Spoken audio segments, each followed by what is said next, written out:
Oke, jadi langsung kita coba lihat soal tahun lalu. Di sini udah kelihatan belum soalnya? Udah, tapi cuma sebelah. Oh, ntar. Ini aja berarti. Ya, Dah, ya. Jadi di sini soalnya itu soal tahun 2021-2022 berarti setahun yang lalu, angkatan 2019. Jadi di sini soalnya ada tiga. Soalnya em, lumayan susah di nomor dua sebenarnya karena ada data-data yang kurang dan ya perlu pemahaman lebih lanjut. Jadi em, aku mau mulainya dari soal nomor tiga, soal yang paling mudah. Seperti biasa,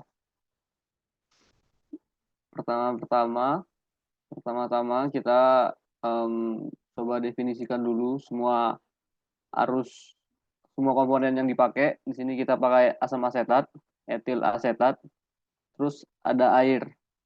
Jadi kita masukin semuanya dulu.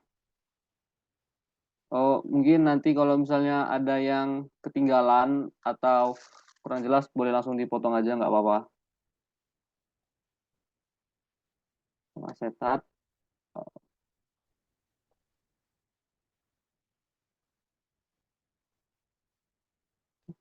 asetat sama air. Terus kita ke fluid package. Fluid package yang digunakan itu Uniquak. Kita ke,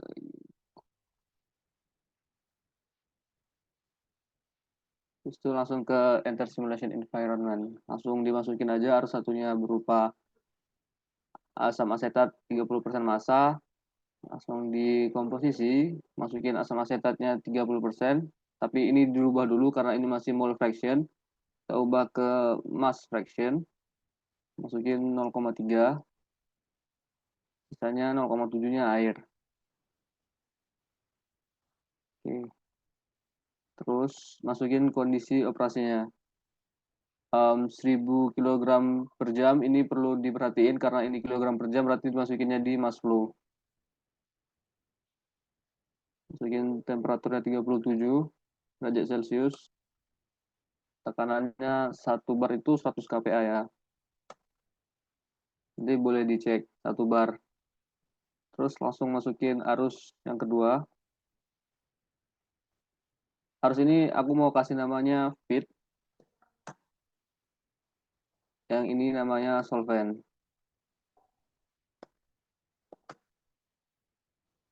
Oke. Arus solvent 0,95 etil asetat. Oke, sorry, sorry. Ini masih mole fraction, diubah ke mass fraction. 0,95, masukin kondisi operasinya. Mass flow-nya 500, temperaturnya 37, tekannya 100 kPa. Oke, di situ dia ke arus ini dipompa sehingga masing-masing tekanannya 1,25 dan 1,3 bar. Mungkin ke pompa.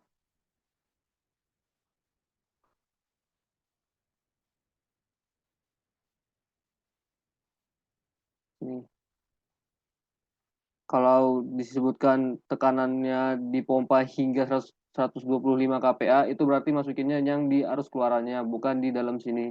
Di dalam sini itu pressure drop, bukan yang dimau di sini. Kalau kamu masukin di sini 125, nanti tekanan yang keluar itu berarti 100. Misalnya di sini ada 100, berarti 100 dikurangi 125 di sininya. Jadi di sini nanti minus 25. Kalau misalnya dibilang dipompa hingga, berarti masukinnya di arus keluarannya.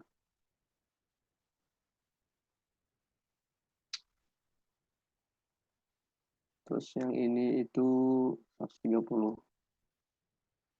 Oke. Terus kedua arus ini dimasukkan ke dalam liquid-liquid ekstraktor yang paletnya itu yang di sini sebelah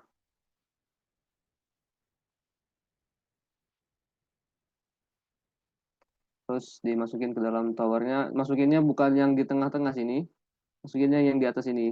Atau kalau kalian biasanya diajarin lewat sini ya lewat sini nggak apa-apa. Masukin satu, di sini dua. Terus ini dikeluarin.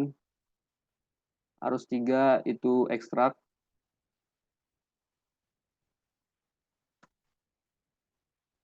Arus empatnya itu raffinat.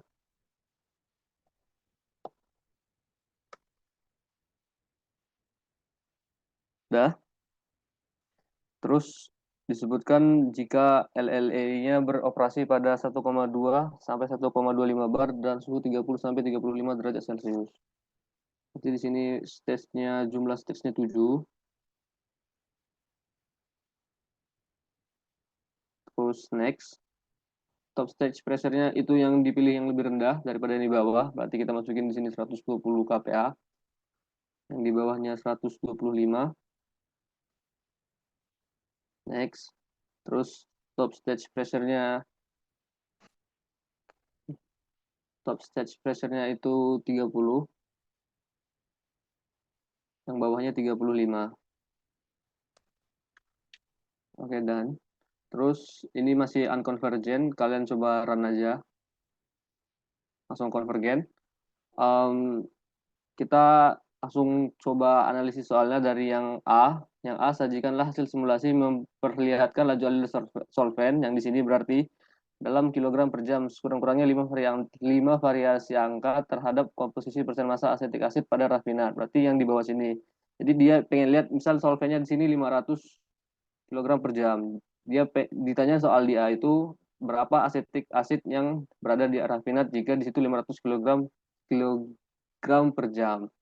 Untuk ngecek itu kalian buka di sini di rafinat, terus lihat di komposisinya, terus lihat di laju alir ini diubah base-nya ke mass flow. Jadi ketika kamu menggunakan solventnya sebanyak 500 kilogram per jam, asetik asidnya itu 120,43 kilogram per jam. Kemudian di soal disebutkan bahwa sekurang-kurangnya 5 variansi angka. Berarti kan ini kita udah ada 500. Um, jadi aku nyaranin kalian buat pakai spreadsheet di sini supaya lebih mudah untuk merecord datanya nanti. Spreadsheet di sini diikutin dulu aja mungkin. Ini aku masukin di A2. A2-nya itu di arus feed. Karena tadi kan yang diminta jumlah mass flow di ekstrak. Ya masuk di ekstrak. Sorry banget, maaf. Di solvent. Nah, okay. Mass flow di solvent, terus masukin di ini. Yang dimasukin itu yang di rafinat. Mass flow fraction, komponen mass flow fraction, unit asam asetat. Okay. Terus ke spreadsheet sini. Ini tinggal dimasukin aja. Ini berarti kan laju alir solvent. So, ini persentase asetik asid di rafinat. Berarti kita masih kurang satu lagi ya.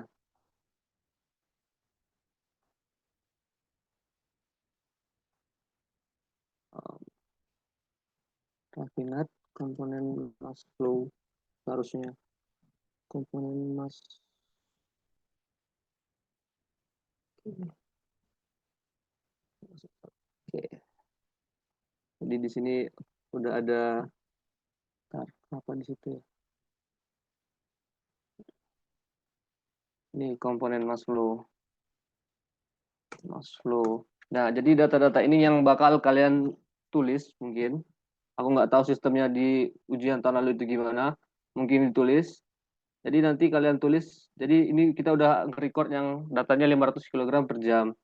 Kalian menghasilkan asetik asid di rafinat itu segini. Ketika kalian ubah, ini bakal otomatis ubah. Misal kalian mau coba solventnya itu 700. Ini bakal otomatis ngitung sendiri. Terus kalian mau record lagi datanya yang di 800, ini juga dia juga bakal itu sendiri di sini. Gitu. Kan 5 variansi angka mungkin 900, terus 1000. Dicoba-coba aja. Nanti bakal itu sendiri. Sejauh ini ada yang ditanyain? Oke, enggak ya. Berarti kita lanjut ke yang soal B. Soal B, jika diinginkan 95% asetik asid dari umpan terekstrak, berapakah laju alir solvent dan komposisi presentasi massa asetik asid pada raffinat yang dihasilkan? Berarti kan 95% asetik asid. Di sini asetik asidnya kita ada berapa? Asetik asid di sini itu kita punya 1000. Bentar, maaf. Di sini ya berarti ya. 10. Kita punya asetik asid itu di sini 300 kg per jam. Kita pengen 95%-nya itu keluar di arus ekstrak, bukan di rafinat. Berarti 5%-nya di rafinat. Kalian boleh coba-coba trial and error di sini lagi, nggak masalah. Supaya, kok nggak bisa dibuka ya? Oke. Jadi kan berarti kan persentase rafinat di sini, persentase asetik asid di rafinat itu sisanya 5%. Di sini kan kita udah 3,681. Berarti kalian boleh otak-atik ini supaya di sininya dapat 5%. Aku mau coba-coba aja di sini, nggak ada em, trik cepat. Jadi cuma coba-coba ya. Kurang lebih kalian perlu laju alir solvent sekitar 850 kg per jam untuk menghasilkan rafinat 5%. Jadi 5% asetik asidnya di rafinat, 95%-nya di ekstrak. Boleh dicek apakah udah benar atau salah. Jadi kita maunya kurang lebih 265. Ini udah 264. Ya kurang dikit, nggak apa-apa. Udah, itu nomor 3. Ada yang ditanyain atau kecepatan? Belum. Oke, lanjut berarti ya. Lanjut ke nomor 1.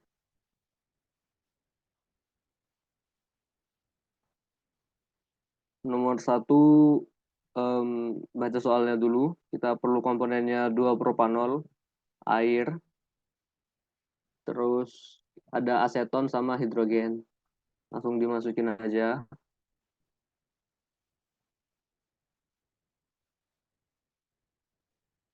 Dua propanol.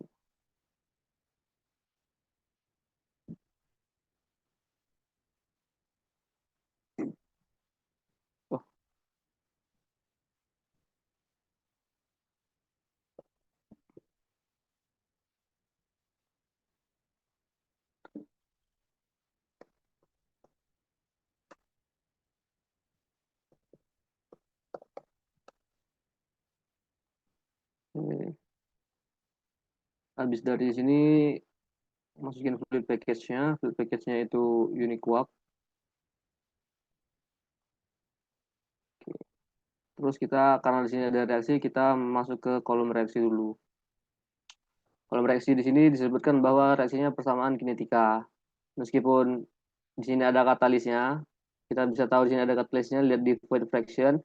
Tapi karena persamaannya kayak gini, berarti kita masukinnya yang kinetika, bukan yang heterogeneous catalytic. Ini dua ini, kalian pilihnya yang kinetik, add, masukin komponen-komponen penyusunnya, nol, seton, sama hidrogen. Di reaktan itu koefisiennya minus, terus ke basis, basisnya konsentrasi molar, bisa tahu dari sini, samain satuannya, kilomol per meter kubik. Reaksinya fase uap. Oke,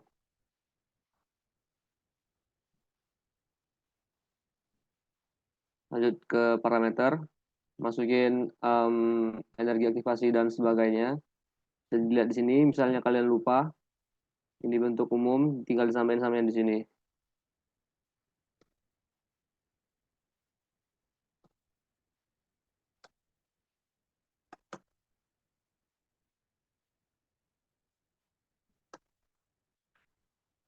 Oke, udah ready reaksinya. Jangan lupa dimasukin ke fluid package. Terus kita masuk ke simulasinya. Arus umpan sebanyak 55 kmol per jam. Terdiri dari 2 propanol, 67% mol dalam air. Berarti dimasukin di komposisi dulu. 0,67 propanol, sisanya air. Oh, sorry.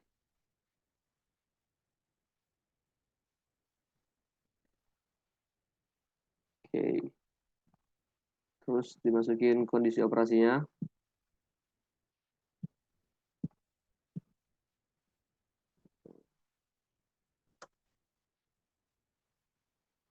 Lima puluh lima kg per jam. Oke.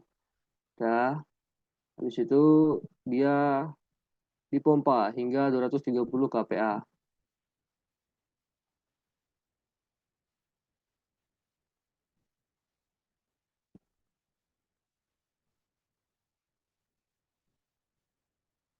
Dipompa hingga 230 kPa.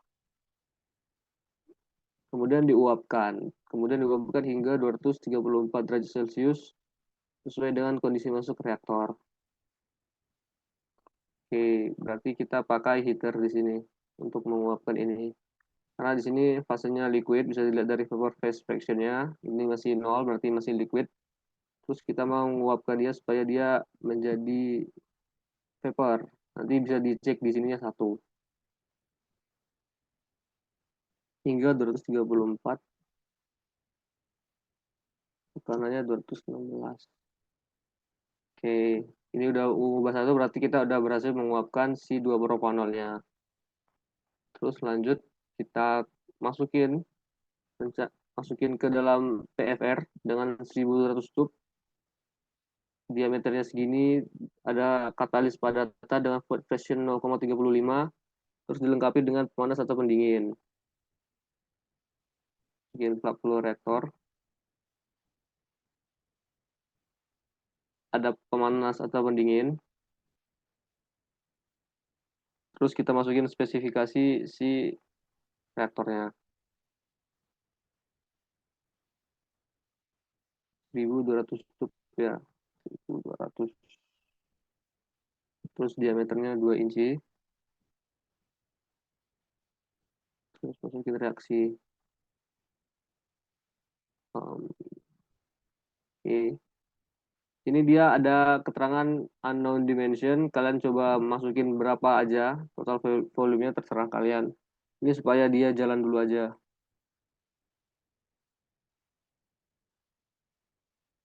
Terus di soal yang A disebutin terjadi pressure drop sebesar 25 kPa di sepanjang PFR. Dan suhu keluaran reaktor maksimum pada 350 derajat Celcius serta diinginkan tercapai konversi 90%. Berarti di sini kita masukin pressure dropnya. Pressure dropnya itu 25 kPa. Terus suhu keluarannya 350 derajat Celcius. Ini masukin 350 derajat Celcius. Oke, udah hijau. Tapi di sini dia minta konversinya 90%. Kita cek dulu apakah konversinya udah 90%. Kita lihat di sini konversinya 100%. Berarti ini nggak memenuhi soal ya, karena di sini konversinya 90%, ini sementara ini 100%. Udah over. Bentar.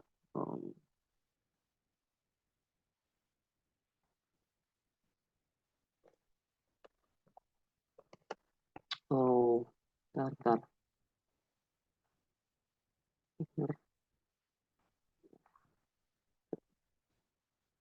Di sini disebutkan kalau kita mau pakai adjust, disuruh soal untuk memudahkan perhitungan. Jadi soalnya itu berapakah volume total dan laju transfer panas yang diperlukan? Apakah pemanasan atau pendinginan? Terus kita coba pakai adjust saja. Ini mungkin belum diajarin di kelas, tapi sebenarnya ini cukup simpel. Kalian cuman mengetahui apa aja yang mau kalian ubah dengan mengubah apa. Misal di sini soal kita mau mencapai konversi 90% dengan mengubah si volume. Berarti di sini ada target objek, kalian geser ke reaktor, kalian pilih reaction actual conversion, oke. Terus di sini yang kalian ubah di sini juga, kalian mau ngubah si reaktor volume, oke. Terus di sini kita mau konversinya 0,90%, sorry. Biasanya kayak gini, tapi kalian yes yes aja, biasanya dia bakal jalan. Um, Bentar, maaf. Hmm, oh sorry, tadi kan lupa masukin fraction ya. Fractionnya 0,35. Makanya dia nggak jalan sini. Non fraction. Oke.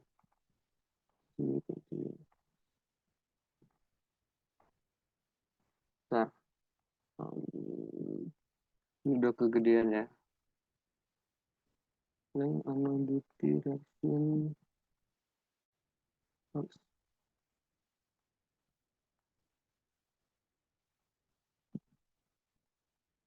Hmm,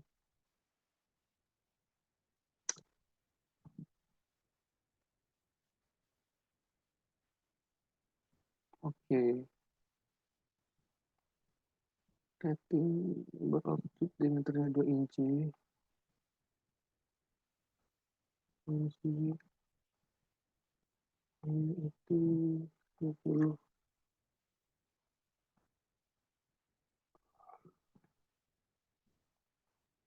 150. Aduh. Oh, sorry, sorry. Ini ya jadi merah ya.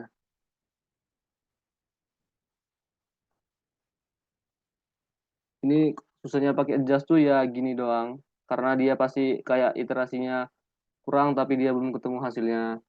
Makanya lebih enak kalau aku pribadi lebih suka nebak-nebak ketimbang pakai adjust karena biasanya bakal jadi kayak tadi di sini tiba-tiba merah terus kalian bakal error sendiri. Jadi di sini kita coba nggak usah pakai adjust, kita pakai manual aja. Um, ini udah 100% ya. Oh, sorry, ini 10.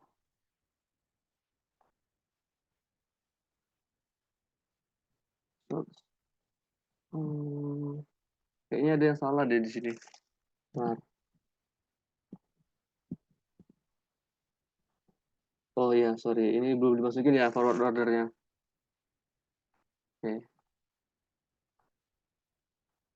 Ya, di sini jadinya konversinya 54,25 berarti kita masih perlu menambahin si volume reaktornya supaya dia jadi 90%. Coba ditambahin ke 30. Udah mendekati 86%. Kita coba ke 35. Terus ke reaksi. Ini udah 89 berarti di 36.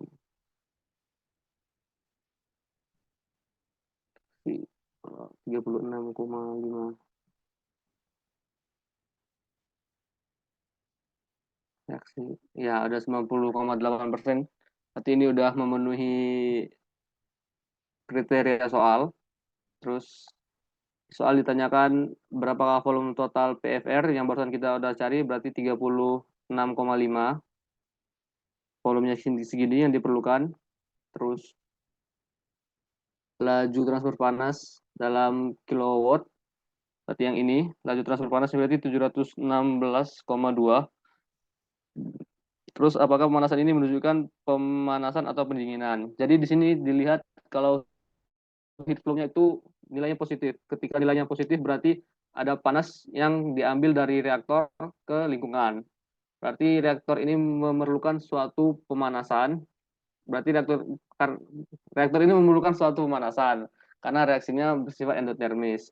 Kalau misalnya kalian nanti bingung apakah ini endotermis atau eksotermis, kalian coba aja di sini kalian ubah. Di sini kalian delete aja. Terus di sini kalian bikin adiabatis. Jadi kalian bisa tahu apakah dia endotermis atau eksotermis. Jadi kan di sini suhunya 234 dan turun ke 180. Berarti kan sifat reaksinya itu endotermis karena dia mengubah panas dari tinggi ke rendah.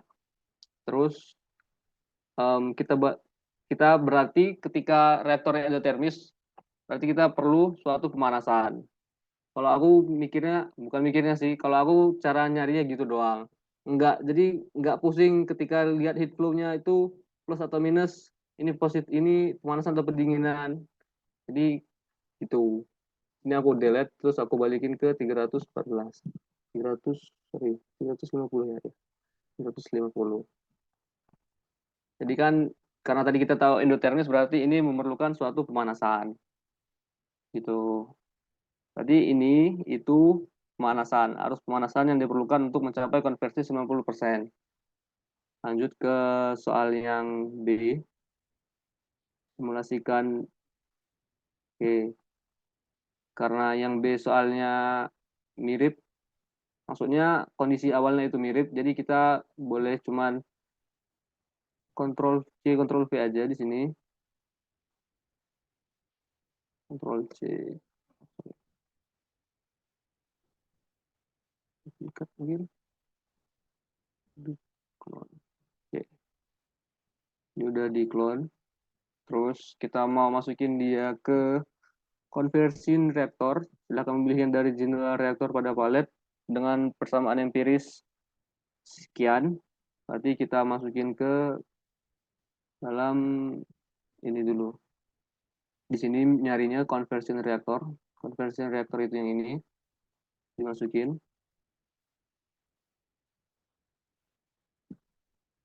Untuk jadi kan tadi dia memiliki persamaannya sendiri. Dia ada persamaan konversinya sendiri, beda sama yang tadi yang kinetika. Jadi kita perlu buat persamaan ini lagi di sini. Em, aku nambahin set aja di sini, nambahin set konversi supaya dia nggak ke double sama yang kinetik tadi. Terus di konversi kita tambahin reaksinya konversi. Masukin ininya, komponen-komponennya, aseton sama hidrogen. Satu, satu, satu. Basis. Ini reaction phase-nya vektor. Terus dimasukin nilai-nilai di sini. Ini bentuk umumnya. Berarti cuman perlu nyamain yang ada di sini aja. Jadi si C2 yang pangkat 2 itu koefisiennya minus. Dimasukin minus di sini. Terus C1-nya dimasukin 2,57. Yang channelnya minus 215. Minus 218. Oke. Udah terus di add to fluid package aja. Dicek dulu apakah dia udah masuk ke fluid package. Oke, belum ya. Terus masukin reaction 2, udah ready. Sesuai sama yang udah kita mau barusan. Terus kembali ke simulasi.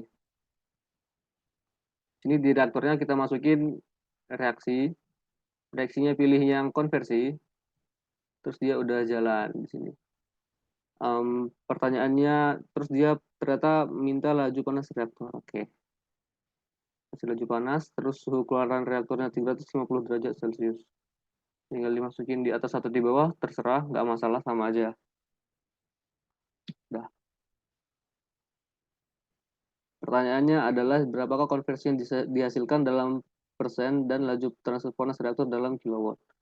Dicek di sini, laju transfer panasnya sama, 701,3. Oh, sorry, beda. Laju panas di sini 701,3, di sini 716,2. Beda dikit. Terus konversi yang dihasilkan, ceknya di sini. Reaksi results, konversinya dihasilkan sekitar 87,5%.